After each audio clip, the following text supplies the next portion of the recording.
All right, Vancouver, Canada, most expensive real estate market on the planet, most unaffordable city on the planet. And I see this in the mainstream media and social media.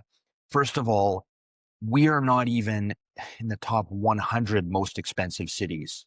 We're not. We're in kind of the middle of the pack here, guys. Where we run into problems is prices relative to local incomes. And I see that in the comment section. Jay, sure, we're not the most expensive city, but in terms of local incomes, we're way overvalued here in Vancouver. So let's just examine that. So this is a resource called Numbio. You can go in here. There's a climate index, cost of living index, traffic commute index. We're going to look at the property price to income ratio. Okay. Now that will tell you the price of real estate relative to local incomes. Most economists will tell you that a reasonable expected metric would be about 5 times annual incomes. So you should be able to buy a reasonable home for around 5 times your annual income. I suspect that ratio seems low to me. I have a feeling whoever came up with that was probably back in the day when interest rates were a lot higher in the double digits as opposed to right now. But okay, let's look into this. Calgary, 5.7. Edmonton, 3.8. Regina, 3.9. Winnipeg, 4.5. So most of Canada, believe it or not, guys, and I know I'm going to get the usual angry, frustrated comments. I get it. People are struggling. But most of Canada is reasonably affordable in terms of property valuations here. Now, Vancouver, that jumps to 12.2. So very unaffordable. How that stacks up to our neighbors here to the south, Seattle, 4.8. Portland, 3.6. San Francisco, 6.9. San Jose, 8.3. Anywhere along the West Coast is going to be expensive. LA, 8.1. San Diego, 7.1. So yes, Vancouver is relative to local incomes, very unaffordable. Keep in mind, though, the U.S. is a little bit different than Canada. Over there, they have much lower income taxes, but much higher property much higher property taxes, lower property prices, and lower income taxes. Here, it's the reverse.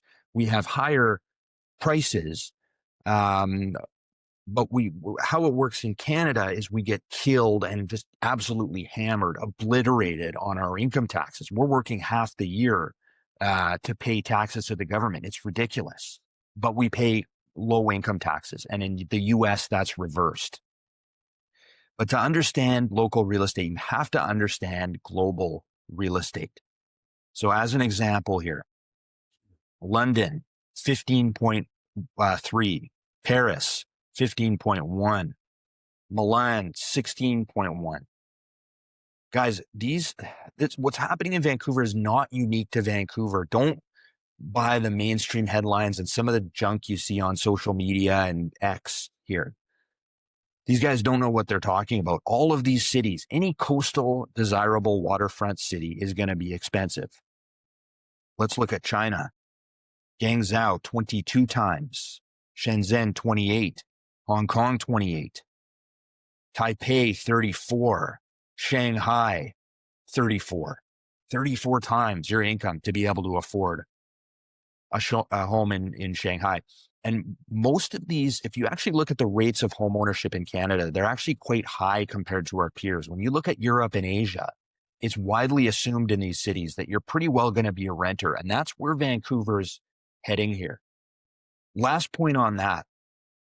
We're always talking about real estate prices and how we have to bring the prices down. But I want to pose to you guys a question. What if we don't actually have a pricing problem in Vancouver? What if we have an income problem? Now, regardless of which side of the spectrum you're on in terms of your politics, I'm not going to debate with you guys. We do have a radical left-wing socialist government in this province, the BC NDP, David Eby. They're anti-economic development.